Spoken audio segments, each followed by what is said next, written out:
Hi guys, welcome back to my channel, and today we have a Q&A. It's gonna be probably a long video. I would recommend you to go grab your coffee, tea, drink, whatever you want to grab. I have my coffee here ready. I'm checking most of the questions and they are about Hermès shopping, moving to Barcelona, some bags, and basically life updates. So I'm excited to start chatting. So let's get comfortable and let's get into it.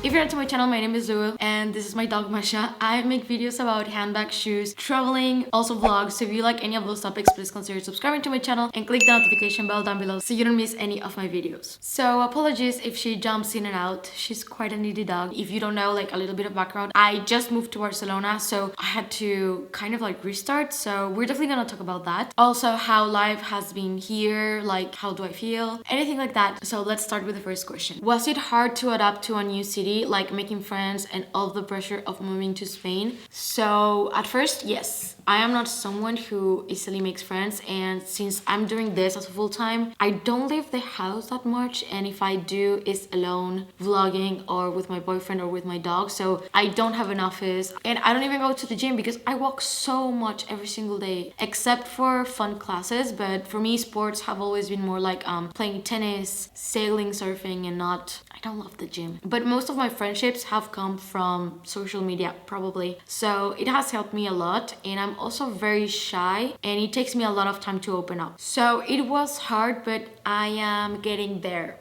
And now I have a couple of friends and I love living here. And about the pressure of moving to Spain, well, I've always kind of lived a little bit in between. So I've lived in Barcelona for a couple of months before, and I've lived in Madrid a lot. So for me, it was very easy, and it was part of my culture growing up because my dad is Spanish. Food, accent, everything has always been familiar. The only thing that I can tell you is everyone knows that I'm from Mexico because I have the accent, but they're really, really nice people here. Everyone is so warm and nice, so it's been really easy. Birkin 30 or Kelly Cellier 28. So I brought both of my bags so we can have a fair comparison. This is my Birkin 30 in Epsom in blue celeste with palladium hardware, and this bag is from 2011. And this is my Kelly 28, but this one is in box leather from 1995, if I remember correctly. Size wise, I would say that this is from the side, from the back, and both of them are very structured bags. So for me, I've talked about this quite a lot, but I actually prefer the Birkin over the Kelly. This is just me. I know that there's a lot of people that prefer to have the strap. Even if I'm wearing the Kelly, I always have it in the crook of my arm. So I just do this, and same with this one. So right off the bat, I can tell you both are going to fit anything that you may want. This Birkin can be a little bit heavy. I'm used to wearing mostly 25, so I can tell you that sometimes the strap could be nice. So I've come to the conclusion that probably if I were to choose between 28 and 30, for me, I would probably go for the Kelly, because if it gets very heavy, you can put it on the shoulder. But if you go for 25 versus 25, I would go for the Birkin because I really like the openness of the tote. At the end of the day, choosing between Kelly and Birkin depends a lot on your lifestyle. Do you care a lot of having the strap? Do you care about having accessibility to the bag? Also the looks, I love how the Birkin looks open, but the Kelly also looks great. So they have a different type of vibe. Maybe the Kelly can be a little bit more formal. For me, the Birkin is a super casual bag. Does Barcelona feel home now? So it took a while. I would say that it was an emotional roller coaster for me when we moved. I have been planning to move for years. It was always part of the long-term plan, but when it happened, it was very overwhelming, and getting to a new place and starting to making it feel like home takes a lot of time. So for me, I felt like I was I don't know, up in the air for a very long time, and the moving process was very long. From the moment that we left our house to the moment where we actually got this apartment was months. So we were staying first with Polo's family, then with my family, and moving back and forth. So it was very tiring. I still don't know how we managed to not miss a video during that process. It was 3 months of craziness, but here we are, and I love the apartment. And yes, the house feels like home now. There's still a few things that we need to work on, but I mean, furnishing takes a really long time. But the city, I already know where to go. I already know how to get to places, the best restaurants. Masha has her dog friends in the neighborhood and everything, so I do feel like it's starting to feel like home. Okay, so the next one is also an Hermes related question. So for the ones who haven't watched my vlogs, I basically got offered a bag here in Barcelona. So I've been here living for 3 months around. I'm gonna explain the process of how it works here. It's definitely gonna be different than in the US, which I have realized so far. I think the US is a little bit crazy in how to get the quota bags. Let me get the box. So this is the bag, and the question is, you're going to make us wait to see your mini Kelly until Christmas. I think it's clear. I have this thing that every time that I spend a good amount of money, I don't feel right about it until like a couple of days, weeks later. And also I wanted to get this for Christmas because when I went to my essay asking for this, I said birthday or Christmas because I do want to make these bags for special occasions, not just like, I would never want to normalize just getting one of these bags. So if I would have gotten it in like July, I would have, I don't know, I want to associate bags with something special and something important. So that's why I want to wait to unbox it. But it is a mini Kelly and I will unbox it on Christmas. I would say that it works quite similar than in Mexico. So I understand that in the US you have like the quota system. So that's what I thought that was gonna happen here in Barcelona when I arrived. But actually is not the case. So I went to the boutique just when I arrived, again looking for the blanket, and I'm on the waiting list for the blanket. Like if they get one, I will end up getting the call for the blanket. So I went for that, and I also bought the cheaper sandals, and I got my boyfriend a perfume, but that was about it. I did stick to only one essay, but they basically just sell quota bags to locals. So when you make your profile in the store, they don't care about past purchases or anything. And I think that it's quite of a fair system. Like you get the bags in your local store. So they have a wish list that works very different from Mexico's, where you can only choose one bag. Like in Mexico, I could give them 20 options of different bags, different sizes, different colors, but here was only one bag. So they tell you Birkin or Kelly. I said Kelly. Then they ask you specific size, so I went for the mini one. They ask you for specific leather hardware, and where you have a little bit of wiggle room is with the colors. So I put many colors on the list. I did put clay on the list. I put black, gold, vercliquet. I put blue broom. I put chai. I put yellows. Like since it's a very small bag, I was open to pretty much any color except neons. It can be fulfilled. It cannot be fulfilled. If they get the bag, they're gonna call you and you're gonna get it. But if not, the wish list after 8 months it goes away and you need to make a new one. The chances that it doesn't get fulfilled is very high because there's a lot of people that live here that want to get the quota bag. So it's luck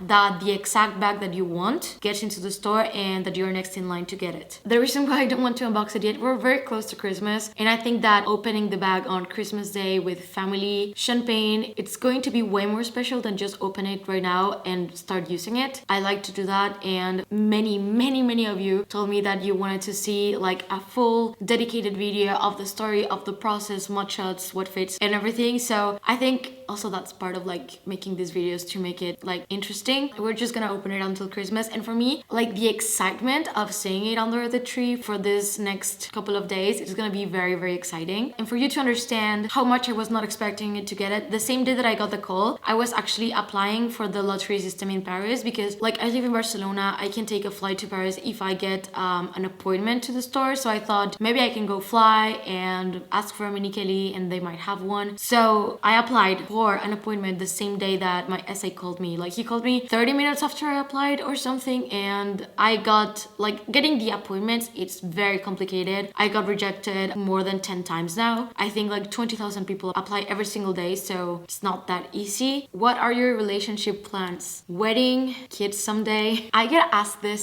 so much, especially since I started vlogging. So you see Polo a lot on my videos. I've been with my boyfriend for 7 years and 2 months. We are at the point where we talk about marriage, of course, but I don't know how to explain it. Like, I know that it's gonna happen, but I don't want to know when. I want it to be in the moment where it just feels right, because saving for a wedding is quite expensive, and I know that I will want to have a very small wedding anyway. But yes, we plan to marry. I just don't know when. You'll probably know the same time that I do, like when he asks, I'm probably gonna share. And about kids, yes, I used to not want kids, but now I feel like I do want to have a family. Like I really wanted, and I want to have 2 or 3 kids. I don't know when, because there are so many things that I still want to do that I probably can't. Maybe I can, but it's easier if you don't have kids, and I'm 26, so I think that I have time, at least another like 5 years, to figure things out and do everything that I want to do and then have children, but I do want to have kids and I do want to get married. So yes, it's coming, just not right now. Why Barcelona and not Madrid? So basically my entire family lives in Madrid and I've been a lot in Madrid. I know every good restaurant. I don't know, I spend a lot of time there. I am the type of person that I always grew up like a little bit separate from the rest of the family because I was the only one in Mexico, and coming here, I don't know, like I wanted my space. And first of all, besides all of that, many people comment on me like Madrid is the bigger city and the architecture and the food, and it's a safer city. And I agree with almost all of those points, but you're not noting that the weather in Madrid is way more drastic. So summers are way hotter and winters are way colder. So here right now, I am not having any heating inside my house. I have a sweater and it's fantastic. Like today we're 9 degrees. I'm gonna put it on Fahrenheit. We have a very nice summer. We have the beach. If we ever want to get a sailboat again and sail in the Mediterranean, we can. We have the beach and the beach is amazing. We have a ton of towns close by. We're super close to France and I love going to France. Like the other day we went grocery shopping to France and it was a 2-hour drive. For me, it's fantastic. It's a very diverse city. I don't know how to explain it, but the architecture here is so unique and so crazy. Probably there's like a few modern buildings that I don't really like, but there's so much, like there's just so much. The city is so big and so international, and we have our space. If we want to go to Madrid, we take the train and it's a 2-hour train ride too because it's the super fast one. And I already have to go from time to time to Madrid. And when I was living here for a couple of months and working and everything, I really loved it. So it was what made sense. I need the sun. I need to be able to go to the beach. So for me, it was kind of like obvious that I wanted to be here. How is your mental health doing if you're comfortable sharing? So I think it's really important that we all talk about mental health. It's not something that people would talk a few years ago that much, but I really like that we're normalizing this now, and I do feel comfortable sharing. So I do have anxiety and depression, like not auto-diagnosed, no, like I've been diagnosed, and for a very good time it was really bad, especially just before moving. Like from January to I would say May, I was very depressed and I had a lot of anxiety, and it's hell because they go hand in hand in such a diabolical way. I've kind of felt like when you are with anxiety, it's like a roller coaster and you kind of feel like you're up here like on this horrible feeling, and then when the anxiety finishes, then you drop into depression and then you're like, now I don't want to do anything because I don't feel like it. Them together, like sometimes it's just really hard. And the reasons why I was feeling like that is because before we moved, I was feeling stuck, like on this limbo where I was about to do many changes but not yet, and I was very overworked because I was finishing the degree, I was working, and I also had the YouTube channel. So I just feel like I was doing way too much and I was burned out. I really was, and my best way out of it was working more because I didn't know how to cope. I didn't know how to really just enjoy myself for a bit. So working my way out of things is like, I have high functioning anxiety, so for me that's my way of fixing things. Like I just get and do as much as I can, so resting is not an option for me sometimes. And I was also not really happy with our living situation. Like I didn't go out much. I just didn't feel like I was enjoying life to the fullest, and seeing that it was so close moving but not being here yet was really stressful. So when we moved, at first I was on this like high of feelings of I have so much to do and so many lists and so many paperwork, and we have this flight here and we have to do this and this, and then we arrive here, and just right now I'm starting to feel like that like everything is calming down again, and I'm starting to feel a little bit burnout too, but in a different way. Like I want to do so many things and I don't have enough time of the day to do them. So my anxiety is definitely way better. Like I don't feel like I was feeling, and living here, and this is what I wanted. Like I wanted to be able to walk alone on the streets any time of the day or even at night. I don't have to worry about like safety that much. Like I know that I need you to understand something. Like I am aware of my surroundings. I am careful with what I'm carrying, where I'm going, people around me. I know that I can get robbed, but I can only get robbed. I mean, if the worst thing that can happen to me is that they take my bag, so be it. Like I don't feel like I'm gonna get harmed, and that was one of the things that was affecting me like more. I don't know how many people are gonna be able to relate to this, but now I feel like I can go out by myself and I have more of a life where I can go in the mornings for my baguette and my coffee and walk back to the apartment or have them there. I take really long walks with Masha. I go to the stores by myself and I walk with my bags and I feel fine. And I have friends that I go to their houses using the subway. I love using the subway because it's so convenient and so fast. I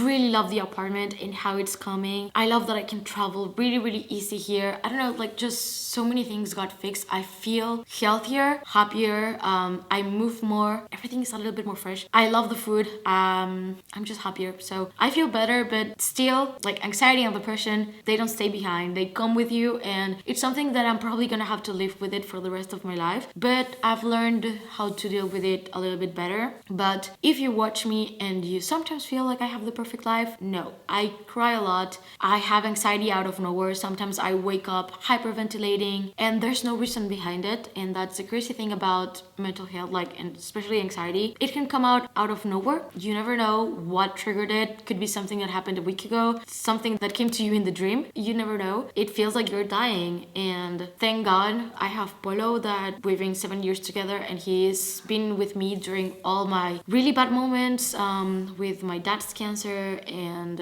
I'm usually someone that has always been pretty lonely, and now that I have him, he's like my family and my person, and he knows how to handle my anxiety, and he's amazing. So my advice, take a walk, drink water. Sometimes you may be dehydrated, so I advise you to drink water, make lists, helps a lot, or watch Christmas movie. Even if it's March, Christmas movies are always like really good for me. Another Hermes question: how do you get your holy grail bag? Did you just stick to one essay and tell her what you're looking for? So I've never really shopped in the US, so I would advise you to stick to one essay. I think that's quite universal. So here I stick to only one essay. He's the one who searched for me, he's the one who asked for my wish list, and if I go to the store, I try to wait for him to be free and me to be next. There's always a line, so I do advise you to stick to one person. And I think something that goes a really long way is being nice. You need to think about that. How many people does an essay have to see every single day? And how many people ask them for a Birkin, a Kelly, a Constance? And how many of them get angry when they say that they don't have any? Like, it has to be very overwhelming. So I think just being nice and honestly going to the store for things that you truly want. If you go into the store like asking for a Birkin and Kelly and you go out with one, that's amazing. It's one of the best experiences that you could probably have. But I also think that the brand is more about only these bags. Like, everything is pretty much hard to find now, but I wouldn't make it a frustrating process. If it's becoming something stressful for you, it's not worth it. You're more valuable than just a bag. Don't spend money on things that you don't want, only on the things that you like. And you can try to do the lottery system in Paris or just try other stores. One piece of jewelry for the rest of your life. Brand and piece. I would probably choose one of the bracelets that my grandma passed on to me, but since this question asks for a brand, I would probably say my love bracelet from Cartier. How did you do it to become a full-time creator? What are the pros and cons? So this is gonna be a long question, but in case anyone is interested, when I started this YouTube channel, it was 100% for fun, and I never expected much out of it. And that's my biggest tip that I can give you. If you start this expecting something, you're probably gonna be disappointed. Like, I didn't make a single cent for the first 2, almost 3 years, because you can monetize on YouTube after your first 1,000 subscribers, and I reached that in the first 2 years that I was making videos. But the second thing that you need to monetize is 4,000 watch hours, and that took me a little bit longer. And at first, when you monetize, you don't make much money out of it. Most of your income is gonna come from sponsored videos rather than the ad revenue. Like, ad revenue is great. Every time that you see an ad, that's how I make money. YouTube is trying to implement different things, so I just found out that there's something called super thanks, that it's usually under the videos next to the like button. So it's like tipping, like you can put $2, $5, etc. if you really like the video. I've done it a couple of times with some sailing content creators that I really like, but it's very relative. Like, you make more money if someone watches the entire video, and if they skip it, you make a little less, but you still make money.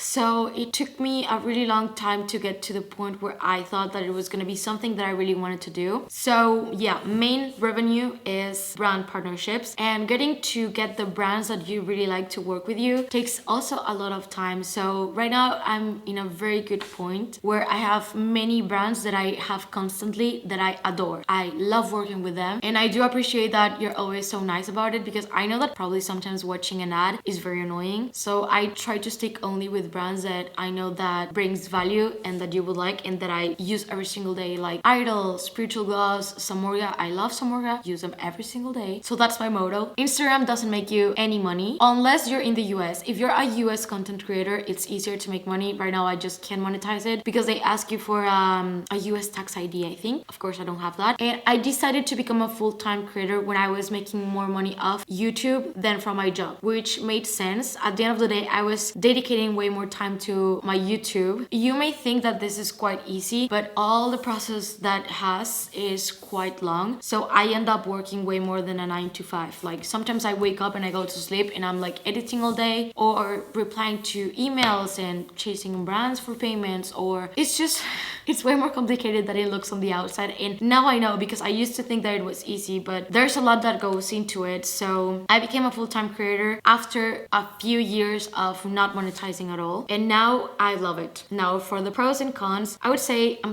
gonna start with the pros. The pros is that I get to be as creative as I want, especially with vlogs. I love making vlogs because it's like a mini diary and the interesting things that you do throughout the day. And for me, editing is amazing. I love editing. That's why I don't have an editor, and also because I'm very specific with how I like the things that I do. So having an editor would take the fun away from being on YouTube. And I also love taking pictures. I love editing pictures. I love creating the feed. You have your own hours and you're your own boss, and you have the possibility to make money, good money, more than on a regular 9 to 5 job. So yes, you get to be very creative and do many interesting things, travel, and you don't need to go to a physical office, which is great. And some of the cons is that it's very unstable. Many months you're gonna make way less than others, so you don't have like a base. Others is that being your own boss, it's also complicated, because at least for me, I'm very hard on myself. So I end up overworking myself because I'm always like, no, I cannot rest until this video is done, and it can be 2 a.m. and I'm still on it and I don't know when to stop. So as I said, sometimes I end up working every single day. Like I don't take days off because I kind of feel like I don't want to. So I edit on Sundays. I film, like today is Sunday and I'm filming, and I'm gonna probably finish this and start editing it. And if you are on vacations, you want to work there because you want to film your vacation. So I need to find a healthy way to take time off, because long term I'm gonna be very drained. So I need to find a healthy balance. Also, a lot of anxiety. I have social anxiety. So I know that many people think that because you're on camera or on social media, you're very extroverted and outgoing. I'm not. Sometimes I get hurt from messages and comments really easy. And it's been like a process for me to understand that sometimes people just out their feelings without thinking much that you're gonna read it, and you end up reading it and you take it very personal and it hurts you. It's given me a lot of anxiety. At some point I thought, I'm probably not made for this, I need to stop. But therapy helps, and also knowing that people reflect what they feel sometimes, and if they need to reflect that on you, sometimes it's fine. You need to learn to grow a thicker skin. And I'm also a very private person, so it's been a process for me to learn that I can share personal things. That's on me, and that's on how I grew up and why I have a hard time sharing. And I need to work on that because I want to share and I want to be more open, and I think that I'm slowly working on that. But being on social media gives you a lot of anxiety because there's a lot of toxic and negative things in it. I always try to keep it positive, and I always try to make it a good place, and that the people that watch me also feel like good and not judgment, if that makes sense. So that's what I would say. Where did you buy your green ring? Thank you. So this is my emerald green ring, and this one I got it from Spiritual Gloss. I'm gonna link it in the description box down below. And in case you're wondering, this is a Duke from Cartier. This is the Love, also from Cartier. And this is also the diamond one from Spiritual Gloss. Earrings, Idol as always. A little random, but what advice would you give your younger self, with who and where you are today? This is a good question. So I would say that nothing that you have planned is gonna happen. So my life turned out way different than I ever expected. So in my head, I was never going to be able to like get out of my house, and now I'm so independent and happier. And I also used to think that I was always going to sail, like I was going to become a professional and I was gonna go to the Olympics and I was gonna end up being like a sailing instructor or something like that, because it was just 100% my life. Like all of my friends, like my entire life depended on sailing, and now it's such a small part of my life that it's crazy to think how things change. I would also tell myself that everything was going to be okay. I've always been the type of person that I think like I have myself, I'm gonna get myself out of this, like everything is gonna be fine, or future Lou is gonna take care of it. So at some point I always trusted myself in the part of like fixing things in the future, but I would get overwhelmed, and sometimes with anxiety just kind of think that things are never going to get better, especially when you have anxiety since you're very young. So yeah, I'm very happy where I am now, and I don't think that I knew that I was gonna get here. So I would probably tell myself to just enjoy and not worry that much about the future, because things get better with time. The new Hermes bag. So everyone wants to see the new bag. It's very tempting because it's right there, but we're gonna open it on Christmas together. Delayed gratification. If you ever buy something really, really big and it's close to your birthday or a huge achievement or Christmas, I recommend you to save it. It's very, very nice to know that it's right there, and I'm gonna be so happy on Christmas. Like I am already wrapping the gifts for everyone. I don't know if you have been watching my vlogmas, but I'm wrapping all the presents, and this is also under the tree. So when everyone has something to open, I also have this one for myself, and it's gonna be nice. You're gonna like the video, I promise. And I know that you want to know, but you know that it's Samorga. The only thing that we don't know is the color, and it's fine. I think you guys know what the color is probably, but it was not even up to me. Like basically the essay chose the color for me, which is nice. Is the Bobby bag worth it? So I brought it. So this is a complicated question because I think that it depends on you and what you like, but for me it's worth it because I use it a lot. I feel like it's a very practical bag, but I don't think that it's a bag that it's gonna retain its value, and I don't think that it's gonna become a classic. So if you're looking for that, I would say no. But if you're looking for a very practical, comfortable, beautifully made bag, I would say yes. Which is your most used classic flap? So I'm gonna be very basic here. For sure, my most used classic flap and one of my most used bags of my entire collection. You know that I'm team lambskin, and a medium classic flap in black lambskin, it was like the bag that I always dream of having. Like for me, Birkin Kelly was always like way too far away, especially when I started my handbag journey, like never even considered it as an option. So this one for me was like the bag, and I use it a lot. I love it. You can see it on my feed on Instagram. Like I use this bag constantly and I adore it. So this one. What is the first thing that I notice about a person? So I would say that this has been like a trend on TikTok, but I do feel like I can sense the type of person that someone is very fast, because I'm always like expecting reaction from people in some way. I'm always very quiet at first, and then I warm up, and then I can be like me. But I would say eyes, probably, like the way that they look at you says a lot at first. And also something that for me is very, very important, like if I meet someone and I'm with my dog Masha, how they treat animals for me is very important because it tells a lot about a person. So yeah, I'm very specific with the people that I become friends with, but once I connect with someone, it's like I'm a very, very loyal friend and person, so it's amazing it's done. Is it always cheaper to buy Hermes from store than secondhand Birkin and Kelly? I would say yes. Even for bags like the Evelyn and the Picotta, everything is probably cheaper at the store. The resale market is crazy. Will you ever move to another country again? It's a possibility. I still don't know if Barcelona is our forever home, and that's why we don't think about buying yet. So I think that we need to see what future has, but what I can assure you is that I'm staying in Europe. So if I move, it's between Spain, France, and Italy. I'm pretty sure about that. So maybe we stay here forever, maybe we move to Italy, maybe we move to France. I don't know, but it's nice to have the options. Dior or Chanel ready to wear? This is hard. Oh my god, I don't know. I would say Dior because they have a little bit of more options for every age range. I love Chanel, but for some things, I think every single thing ready to wear Chanel can be a little bit like too much. So I will probably go with Dior. How does Masha feel about your new home? I got got so many questions about how Masha feels with the move. I think she's really happy. I think she may be missing the pool and the garden that we had back home. So I think that she's a very happy dog. I try to give her the best life that I can, and I want another dog, so maybe who knows in the future. But she loves the long walks. She loves that every time that we go into the store and we leave her like outside with a chain, every time that someone passes, they like pet her. Sometimes they ask us to take pictures with her, and there's so many dog parks, so it's very easy to take her out.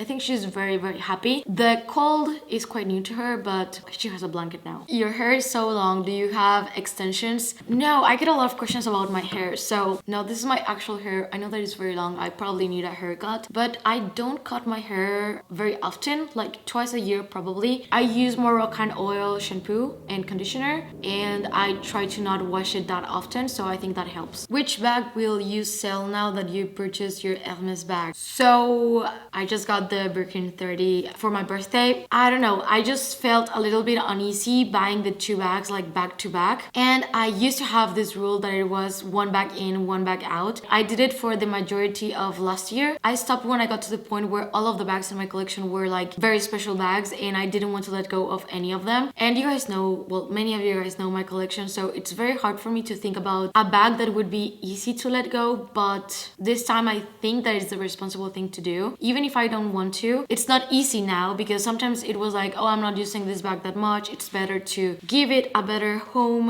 someone else that's gonna use it. I don't think that I'm gonna miss it that much even if I like it. All of the bags that I have, I love them and I use them, and I try to rotate all my bags like equally and use all of them. And there's some bags that I don't use that much, but they have a very strong sentimental attachment, so those are the ones that I don't want to sell. So since it's a mini Kelly, for me it was fair to let go of one of my two Kelly to goes because they're quite similar in size, but I was very nervous about letting the blue broom go. I love the bag, I've been using it a lot, I love the color. I don't think that I will ever be able to come across that bag again. Since this one got in, this one is going to have to go out, and it's going to cover pretty much all of the price of the mini Kelly, just a couple hundreds less, and I already have someone who wants to buy it, so it's basically sold already. I just need to ship it to her. So one of my friends bought it, so it was very easy. It gave me peace and calm, and I can sleep at night knowing that I made the money back. So it's the responsible thing to do. I love this bag and I still have the one in blue broom, but I think it was what had to be done. Recommendations for a work bag or a tote? Right now I'm obsessed with this Celine tote, so I think this one is going to be my recommendation for now, and if not, the Chanel Duville is amazing. Do you have any siblings? So my family is a little bit complicated. My parents divorced when I was like a year old and I stayed with my dad. My mom remarried and she had a son, so I have a half brother, but like I'm the only child from both of my parents, and I grew up pretty much as an only child. And the last question is kind of deep, but how did you become the person you are now? So I think that we are all a little bit of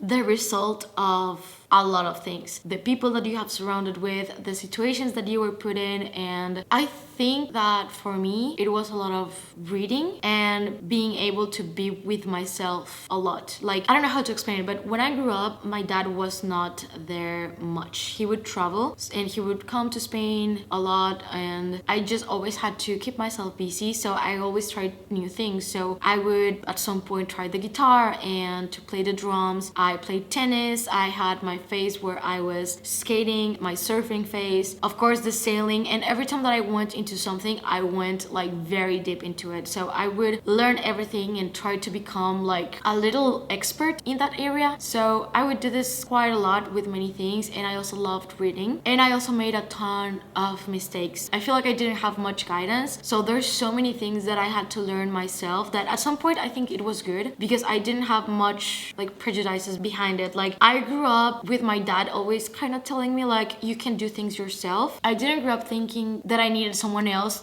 to support me or help me. Like, I was always trying to learn things myself. I didn't like to ask for much help, but I did made a lot of mistakes. And one time I read on this book that you should live in your own world where making mistakes is beautiful. And I think that's now part of a Bad Bunny song, I think. But I've been a bad friend. I've made so many mistakes, money-wise. Mistakes will while traveling, mistakes at school. At one point, I was wanting attention so bad that my grades were so low that they changed me schools. I ran out of my house many times, so I've made my mistakes, but that made me realize how things are supposed to be done. And I think that's part of the process of who I became, and also being able to be with myself a lot. Like, I've always been the type of person that I'm like, if I really want to do this, I'll make it work. And if plan A doesn't work, then I have plan B, plan C. And if nothing works, then I'm gonna be like, okay, maybe it's not meant to be, and it's fine. I try to not get frustrated when things don't go my way, because everything is not gonna go your way. You need to understand that. I've always been very hardworking to the point where it's sometimes not even healthy. And I also try to be a nice person. Like, I probably have not always succeeded, and sometimes I may have hurt someone, but I always try to be how I want to be treated. And I think the world is already so complicated and so negative that being nice is the best that you can do, and understand people, not judging. I think that's my answer. So I think this is it. It was quite a long video, so I hope that you guys enjoyed it. If you're new to my channel, please consider subscribing and click the notification bell down below so you don't miss any of my videos. And if you're not done watching, I'm gonna leave you two right here. I hope it wasn't super boring. Thank you so much, and see you on the next one. Bye.